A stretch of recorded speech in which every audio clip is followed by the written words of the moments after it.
Yay, we're back!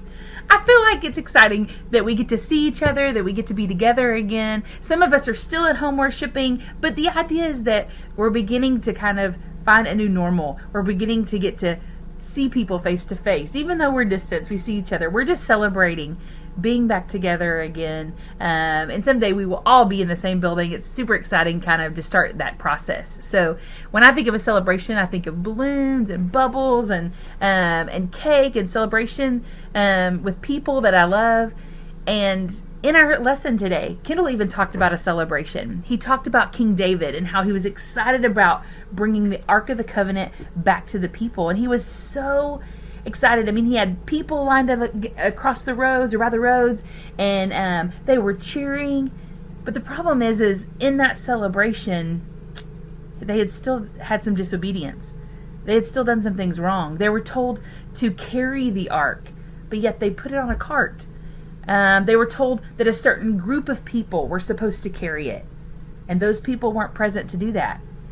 Another thing that they had messed up, was that they touched the ark. When it began to kind of wobble on the cart, someone reached out and touched it.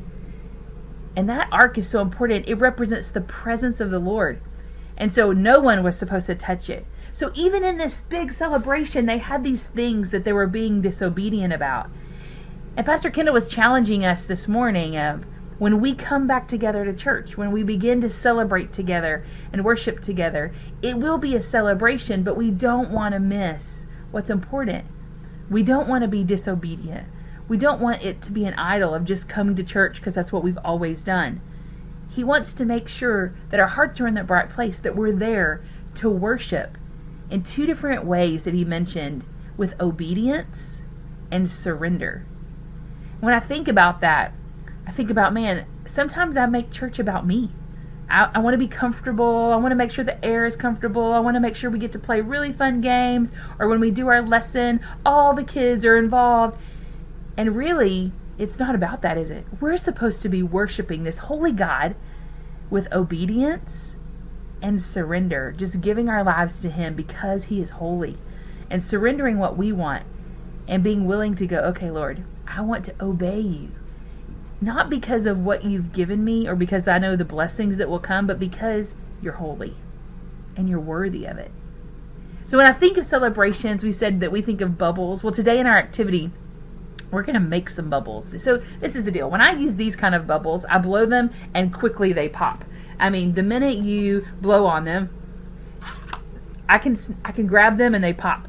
They don't last long. Well, in our bubbles today, we're going to add 2 ingredients, just like Kendall had challenged us to add the 2 ingredients, the 2 things that are really important as we come back to celebrate, obedience and surrender. We're going to add 2 different ingredients into our bubbles, and what we'll find is that the celebration is sweeter. When we reach out to grab the bubble, it doesn't pop. We're able to play with it. It's like God's presence still there. We get to be in his presence for longer and enjoy the celebration because we've done it the right way. And so our bubbles no longer pop in the minute they touch something, but we can actually hold them. We can play with them. We can bounce them around. We can handle them.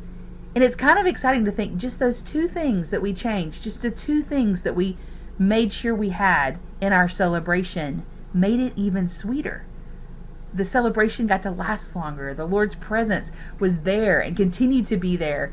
And we were excited about getting to celebrate for even longer with the bubbles. So I'm going to show you how to mix these. You're going to put Dawn soap, sugar, and water together. You're going to mix them together and then use a bubble blower or a piece of wire that you just make a loop in.